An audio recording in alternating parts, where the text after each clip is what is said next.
devocional de hoje se encontra em 2 Coríntios, capítulo 3, verso 1. Se inscreve no nosso canal, não esqueça de dar aquele like no vídeo, que as referências estão lá na descrição. Será que começamos outra vez a recomendar a nós mesmos? Ou será que precisamos, à semelhança de alguns, de carta de recomendação para vós ou da parte de vós? Naquela época, algumas pessoas estavam aparecendo com cartas de recomendação falsas, a fim de se aproveitarem dos coríntios. Mas quando Paulo esteve lá, todos sabiam que ele não era um dos 12 apóstolos.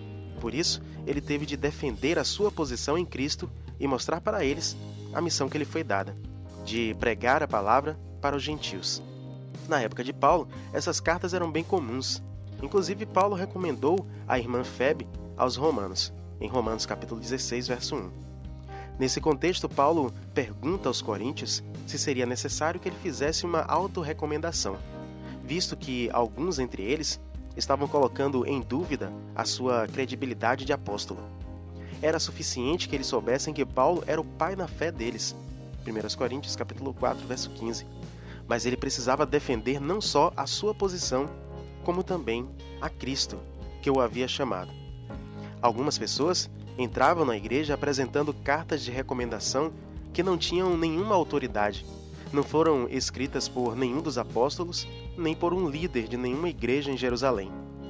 É mais fácil pensar que elas tenham sido escritas pelos opositores de Paulo. Atos capítulo 21, versos 20 e 21.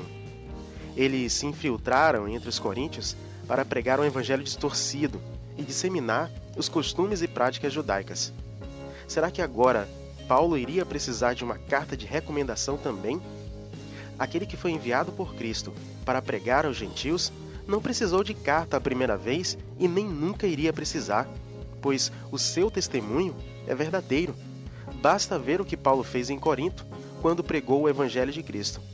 Eles são a prova viva do seu ministério, são a carta de recomendação assinada por Cristo e conhecida em todos os lugares por onde Paulo passava, pois ele não cansava de mencionar os coríntios em suas viagens. Para Paulo, é mais importante apresentar aos coríntios do que a si mesmo. É mais importante falar do relacionamento que eles têm com Cristo e de como Deus tem operado na vida deles. E ainda mais importante é dizer que eles são carta vinda de Cristo. Isso revela a autoria, revela que Cristo foi quem fundou a igreja e não Paulo.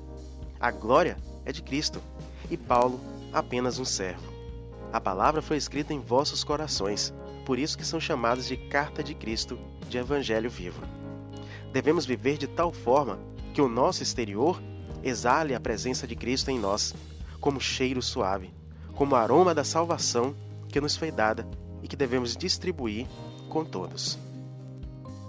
Deus de paz e de graça, te louvamos por nos transformar em provas vivas do teu amor, por nos conceder da tua graça salvadora por meio de Cristo, o qual devemos ser imitadores. Que todas as pessoas à nossa volta possam sentir em nós a sua presença, no nosso falar, no nosso andar, em tudo que fizermos. E esse seja o nosso testemunho. Hoje intercedemos por todos os nossos irmãos e irmãs que têm sofrido com desastres naturais, que têm perdido seus entes queridos e suas habitações. Que o Senhor possa lhes confortar o coração e possa também levantar pessoas em seu auxílio, tanto no material quanto nas orações. Obrigado, Senhor. Assim nós o louvamos, intercedemos e pedimos, em nome de Jesus. Amém. Que Deus nos conceda um dia cheio de certezas eternas e que cada um de nós seja um testemunho vivo do que Deus tem feito por nós, em nome de Jesus. Amém.